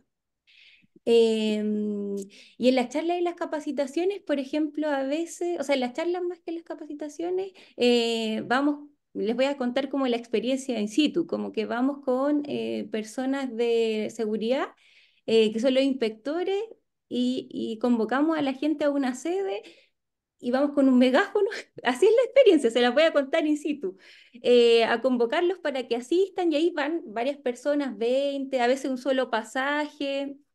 Así que igual nosotros creemos que es importante la convocatoria. Bueno, igual hay señalar que ha disminuido este último tiempo como la participación de las personas en procesos de capacitación y a nosotros no nos ha pasado. No sé si respondo ahí bien su pregunta. Y la segunda, ¿por qué no están mediando activamente en la comunidad? Nosotros decidimos no poner como mediadores vecinales ni comunitarios, sino que fueran agentes de diálogo, porque igual el mediador tiene un proceso de profesionalización. Entonces, no sé si está diciendo bien la palabra, pero no sé si se está entendiendo también.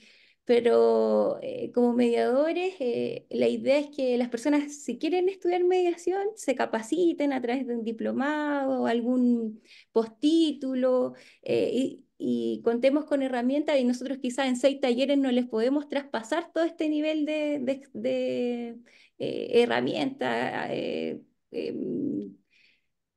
modelos, teoría, entonces tratamos de llevarlo a lo práctico y cosas que les sirvan en su diario vivir en la comunidad. No sé si le respondo bien a ella. Yo ¿O también queda? queda clarísimo. Yo también agregaría que nosotros siempre lo homologamos bastante al ejemplo de lo que pasa en atención en salud, en salud primaria. La idea que tenemos, ¿cierto? Como incluso como comité que hemos trabajado con distintas municipalidades en el transcurso, por lo menos de estos últimos 4 o 5 años, es tratar de fomentar que ojalá todos los vecinos y vecinos tengan conocimientos de primeros auxilios en temáticas de gestión de conflicto y que incluso algunos vecinos puedan tener conocimientos primarios a nivel de TENS, que son los TENS, los técnicos en enfermería, ¿cierto? Que son capaces incluso de abordar o de gestionar conflictos directos de una manera eficiente, de una manera manteniendo, ¿cierto?, con enfoque de derechos, con los mismos enfoques de seguridad que hablaba Germán, también es lo que se potencia dentro de un proceso de mediación comunitaria. Y que a la vez existan, así como están todo de primeros auxilios, de TENS, los profesionales especializados para casos más complejos que puedan ser derivados. Por eso acá la importancia de trabajar en red, no solo con los vecinos y vecinas, sino con los gestores territoriales, con los gestores de seguridad, que ojalá todos ellos en las municipalidades tuvieran procesos de formación bastante más profundo que quizás a nivel solamente como primeros auxilios y que ellos supieran y pudieran manejar en terreno, informar, trabajar articuladamente y aquellos casos más complejos poder derivarlos formalmente al centro, a la unidad, ¿cierto?, al programa de mediación comunitaria y a la vez estos gestores puedan ser los ojos, los oídos para poder anticiparse a posibles conflictos que ni siquiera se han producido, pero como estos gestores ya tienen conocimiento y formación en conflictividad, no solo en resolución de conflictos, sino en formación en conflictividad, que es un poquito de lo que Germán tocó, de las etapas del conflicto, de las formas por qué se producen, van a poder anticiparse a situaciones que, mira, acá está un poco complejo porque está viendo ciertas dinámicas que si no se abordan, van a terminar en que estalle un conflicto. Y esa información es la que estos gestores debieran a su vez ya poder manejar o gestionar o trabajar en red con el equipo formal de mediación comunitaria para ver cuál va a ser el abordaje específicamente para esa situación. Cuando hablaba Germán de la prevención, no es solo en la educación, sino que también en la anticipación de la generación de estos conflictos. Y para eso es crucial conocer el territorio, estar en el territorio. Y los mediadores no son Mandrake el mago y no los podemos multiplicar en todos lados. Si bien vamos al territorio, y están en el territorio, quienes principalmente están son los gestores. Pedro, tenías una palabra, una pregunta.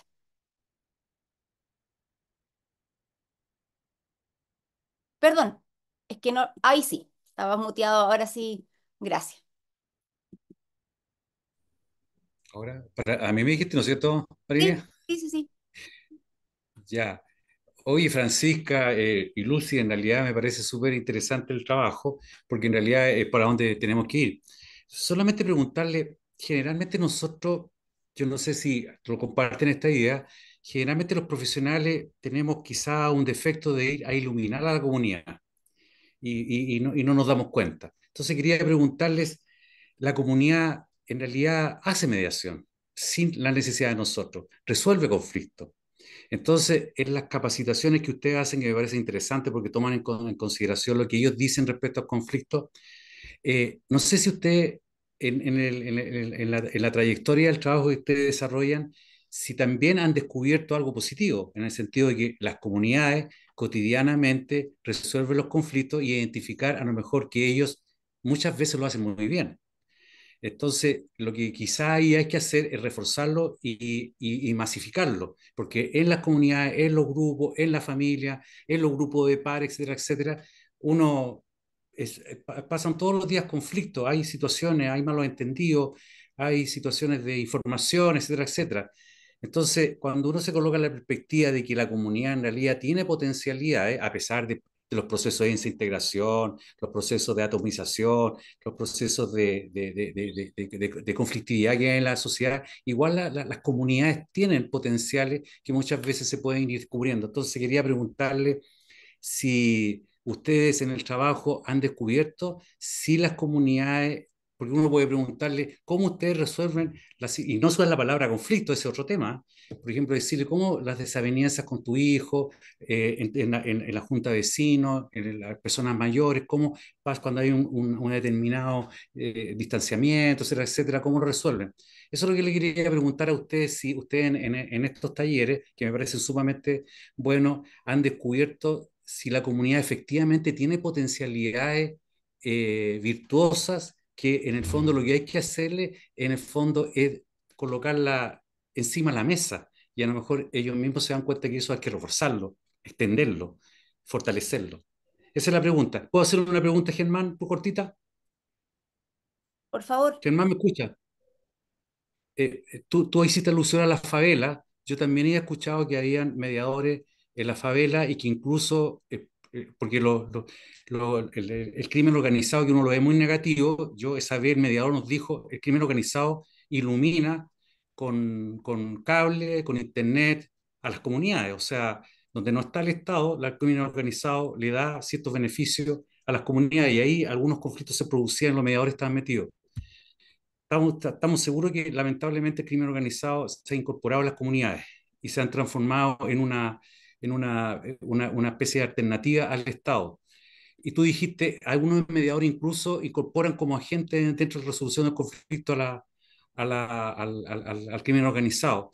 ¿Tú crees qué miradas tienes respecto a eso? Porque uno puede decir, yo me hago lo que es pragmático y si eso me sirve, lo hago, pero hay un límite ético que quizás me gustaría que te refirieras, porque yo soy bien abierto a considerar toda la gente que está ahí en la comunidad, sobre todo ahora que en Chile se está incorporando lamentablemente muy fuertemente el crimen organizado que ha generado, aunque parezca paradójico lo voy a decir, ha generado integración en la comunidad, ha resuelto problemas y ha generado ciertos bienestares. Germán, eso quería preguntarte. Eso nomás, hasta ahí no me llego. Gracias, Pedro. Francisca tenía la manito levantada. Ahí Estás sí. muteado. Ahora sí estoy. Sí, así como señalaba Pedro, nosotros igual tratamos de posicionarnos no como iluminadoras hacia las personas, sino que somos de igual a igual y todos tenemos diferentes formas de resolver los conflictos. Y sí, así como también señalaba, las personas llegan tanto a pedir procesos de mediación como también desde la posición de yo ya conversé con mi vecino, pero quizás ahora necesito la intervención de un tercero. Entonces las personas sí están resolviendo sus conflictos, sí lo están intentando y sobre todo las personas que llegan a pedir procesos de mediación con nosotras validan mucho el diálogo entre las personas.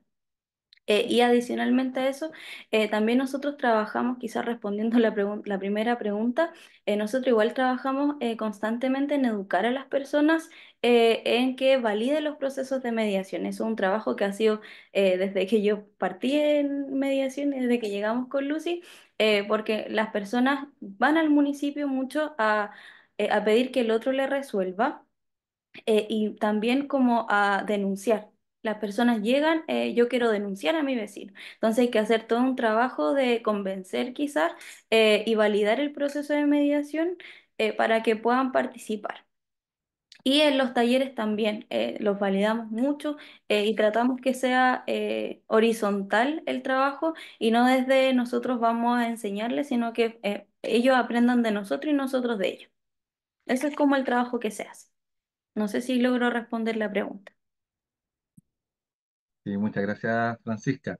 Bueno, dentro del chat también Magdalena comenta que ella trabaja en una cooperativa de vivienda y que actualmente está entregando proyectos de condominio de departamento en Placilla, región de Valparaíso. Y existen pocas instituciones o instancias que aborden los conflictos entre vecinos. Vamos a tener en los próximos seminarios, vamos a abordar con mayor detención esa observación, que por cierto es bastante real que hace Magdalena. Me gustaría poder hacer una hacia Germán, alguna, no sé si reflexión o pregunta, pero siempre me sucede con que eh, observo, y bueno, porque a todos nos pasan, que nos informamos mucho a través del medio de comunicación televisivo y los programas de información de noticias están llenos de muchas noticias que generan una sensación de victimización, una sensación de inseguridad, que por otro lado la estadística nos dice que no es tan así respecto de la disminución de tasas de robo, portonazos, suicidios, qué sé yo. Pero en la mente de nuestras comunidades queda esta sensación de crisis y que a propósito de lo que acaba también de decir Francisca, estamos con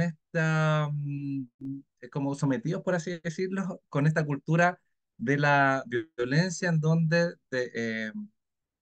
normalmente eh, y culturalmente estamos como condicionados a que judicialicemos todos los problemas y no nos hagamos cargo también de estas crisis, de estos problemas que surgen en nuestras comunidades.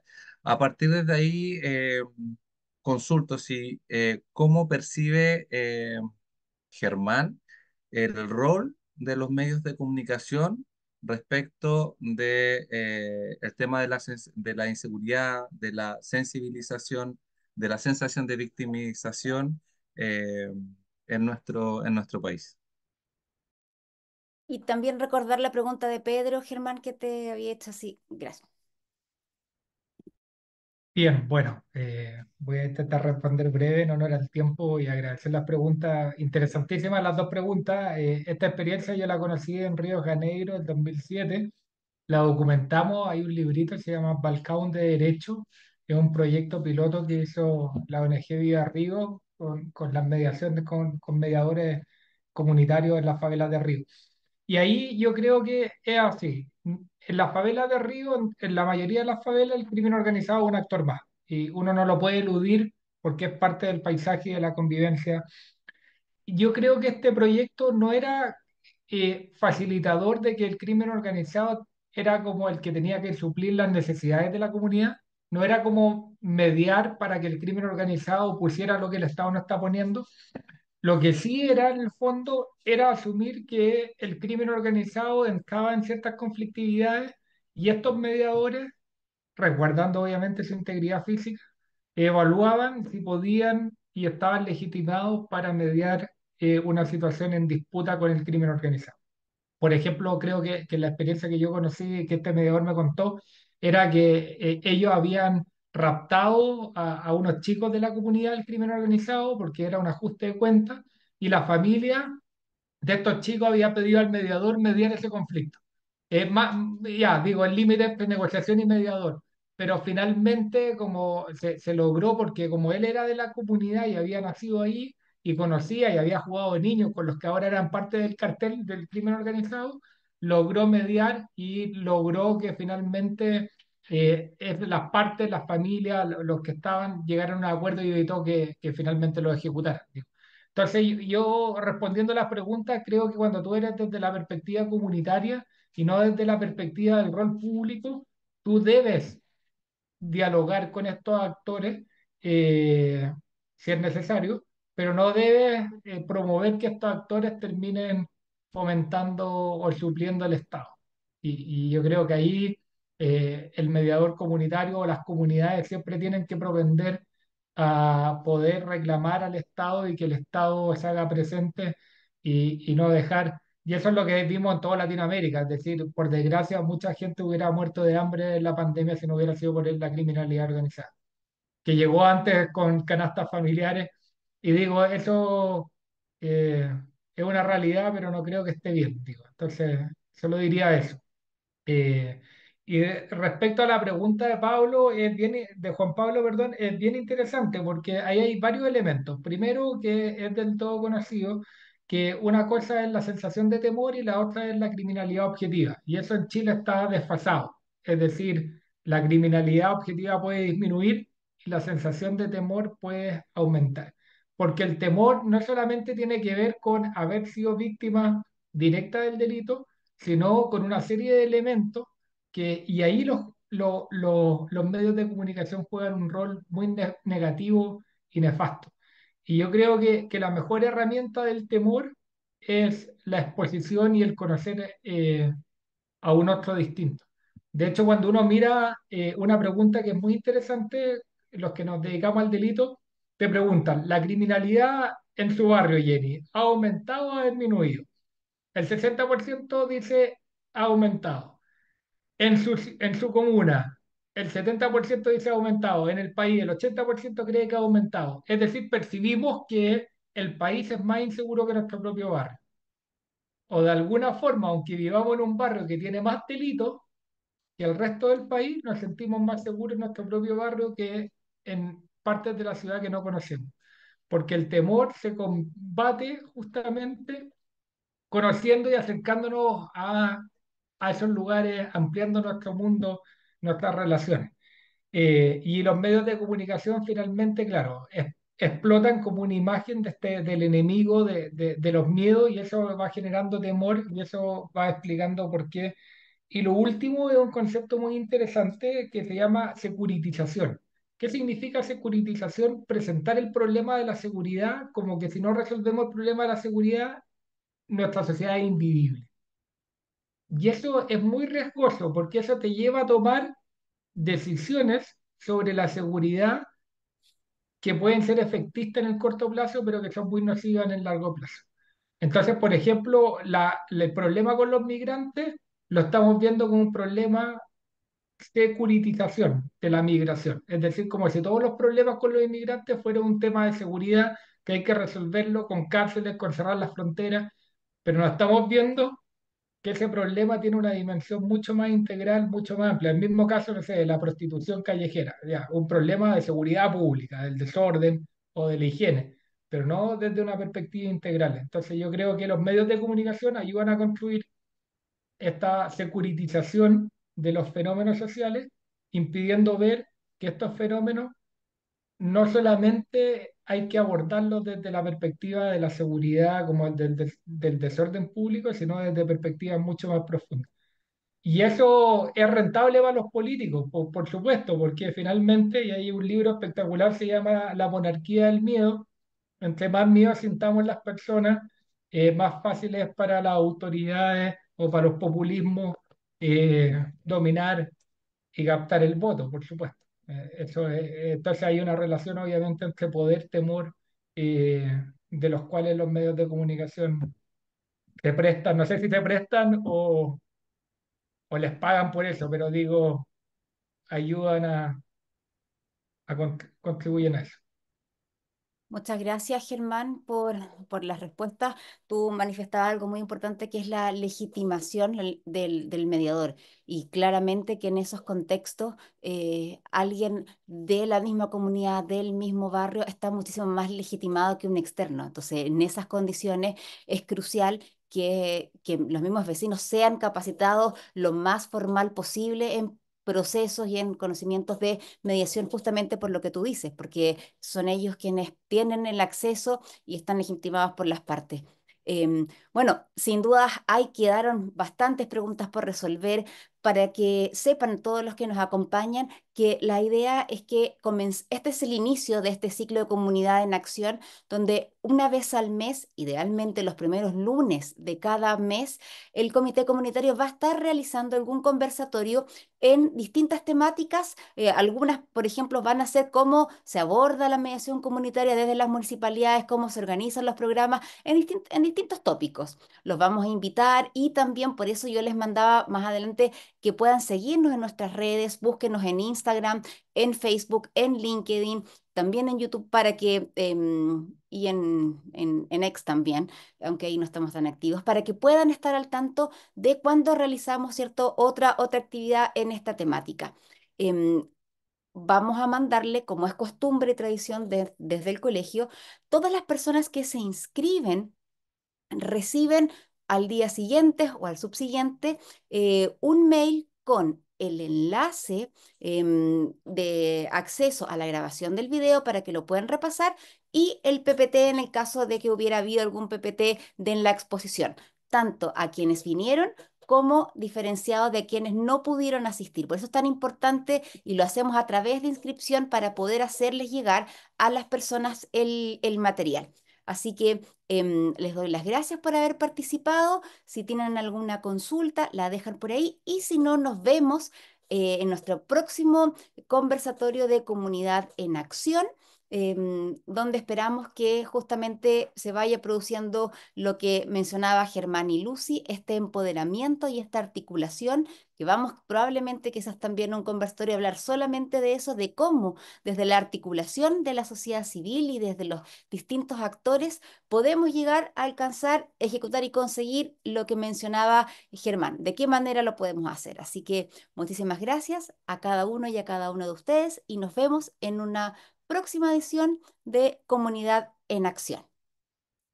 Y agradecemos obviamente a Germán por habernos acompañado y a Lucy y a Francisca también por habernos compartido su experiencia y conocimiento también en la práctica. Muchísimas Sí, gracias.